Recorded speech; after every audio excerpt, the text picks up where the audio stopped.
na-depress ako kasi syempre mahirap para sa isang magulang na yung anak mo kaiba dun sa mga batang kasing edad niya na malaya. Siya hindi eh.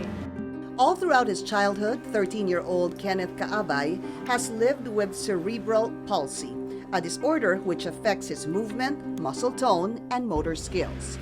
Due to his condition, the abilities of Kenneth's body is greatly hindered, having difficulty with simple movements and coordination, such as sitting, eating, and speaking. Bali, nung pinanganak ko si Kenneth, na-overdue siya. Then after 3 months, nung ko nalaman na kaiba siya sa mga baby na sa age niya. Kasi hindi siya nagre-response kung kailan siya nagugutom, kailangan orasan mo siya, hindi rin siya umiiyak. Though the cause of the disability isn't always known, cerebral palsy is often caused by brain damage that happens when a child's brain is still developing, such as before birth or during early infancy. Nangyari kay Kenneth, doon sa work ko sa electronics, parang na-absorb niya yung exposed kasi siya sa radiation and then chemical. Siguro kaya naging cerebral palsy siya.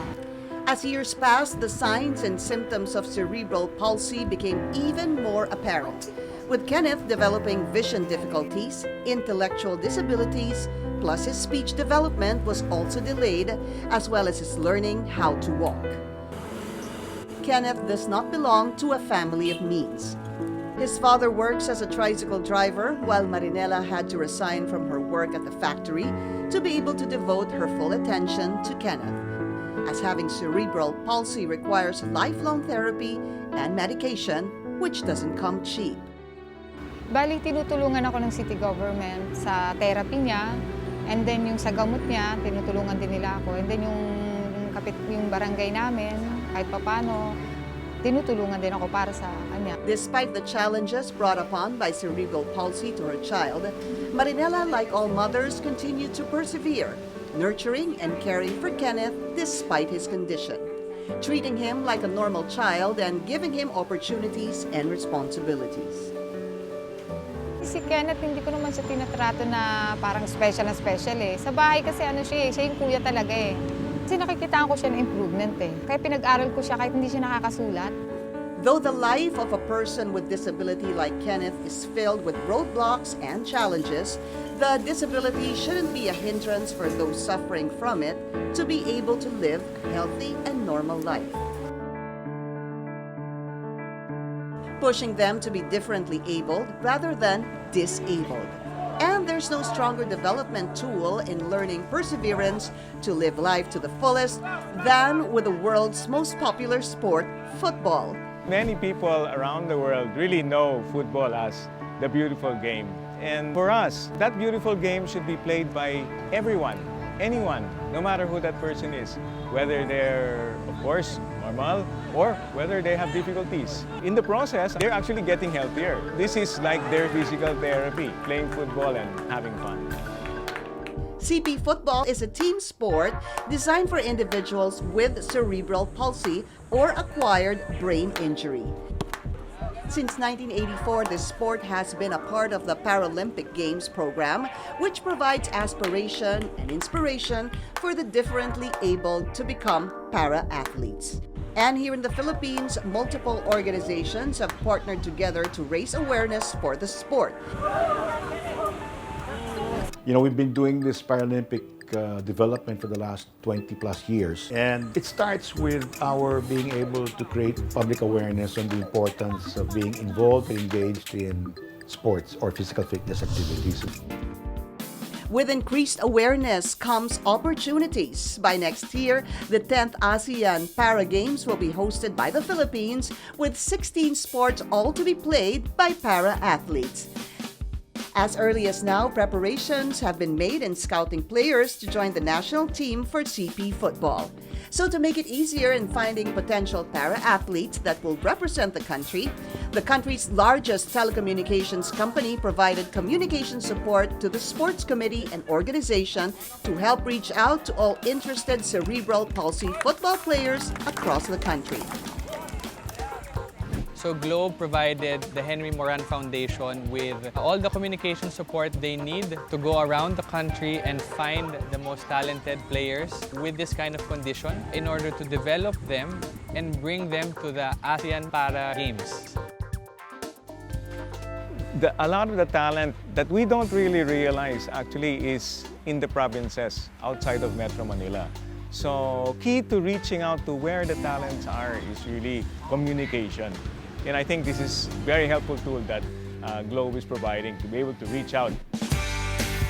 And since last month, about 50 para-athletes with cerebral palsy from all over the country have trained and immersed themselves to CP football.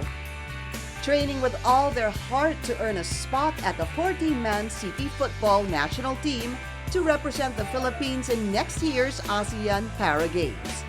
And Kenneth Kaabay is among the hopefuls who has now discovered the beauty and fun behind the sport.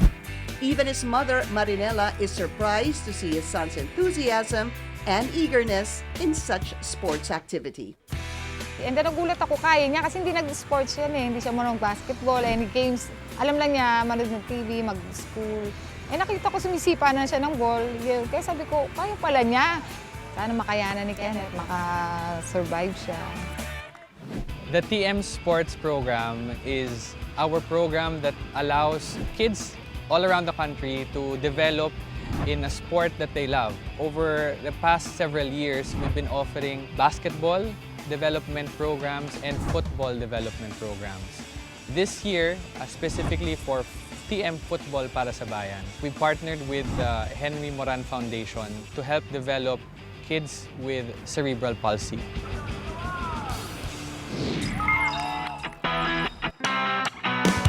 Football is considered as the world's most beautiful game.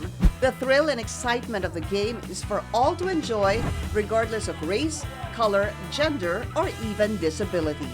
I used to play football myself when I could still see then. I was a goalkeeper for my varsity team. Football is one of the things I guess I have a soft heart for.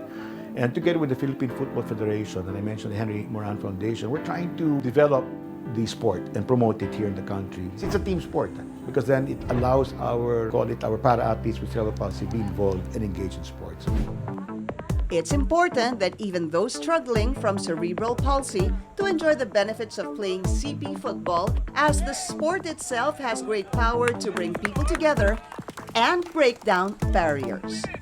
The benefit by involving in sports for disabled children is much greater than what they think. So they might have opportunity to represent a country, to make the country proud.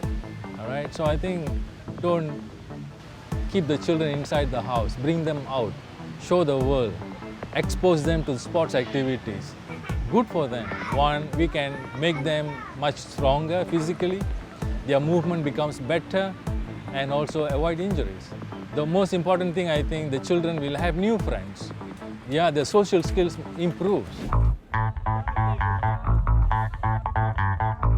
But more than scouting for potential national team members, the partnership between multiple stakeholders and the country's largest telecommunications company aims to promote a bigger campaign advocacy of using sports as a tool for empowering and enabling the lives of everyone, especially the differently abled and those who are underserved. So this is the first step in the program we have with the Henry Moran Foundation. And the next step is to continue the search because the work is not done yet. Once that search is completed, we're hoping to further increase the awareness of the general public on this condition.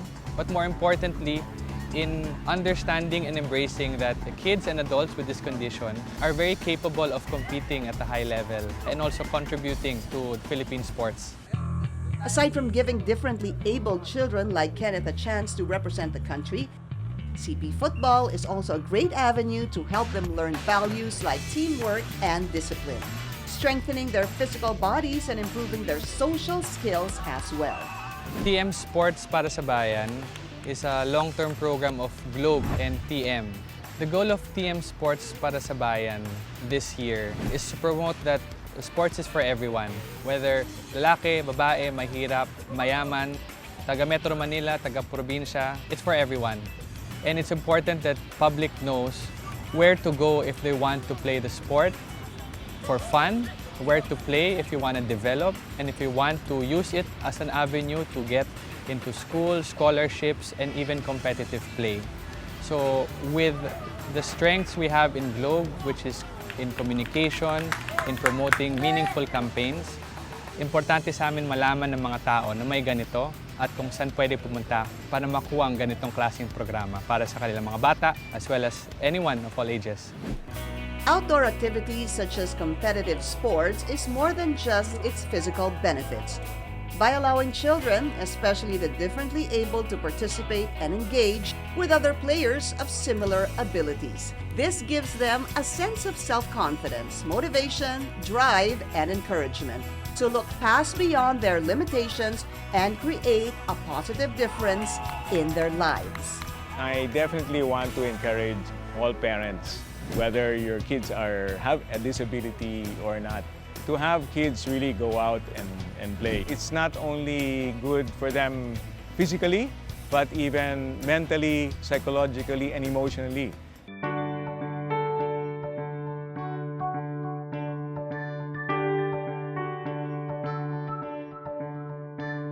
Magte-thank you po ako dun sa Globe at nag-organize ng ganitong activity kasi kailangan talaga na yung mga PWD is nai-establish sila na hindi porke PWD, wala na silang kakayahan, lalo sa sports. Kumbaga dapat sila yung bigyan ng pansin, lalo na yung mga children with disability. Gusto kong i-share sa mga magulang na ibigay nila yung karapat-dapat para sa mga batang katulad ng mga children with disability, lalo yung mga cerebral palsy.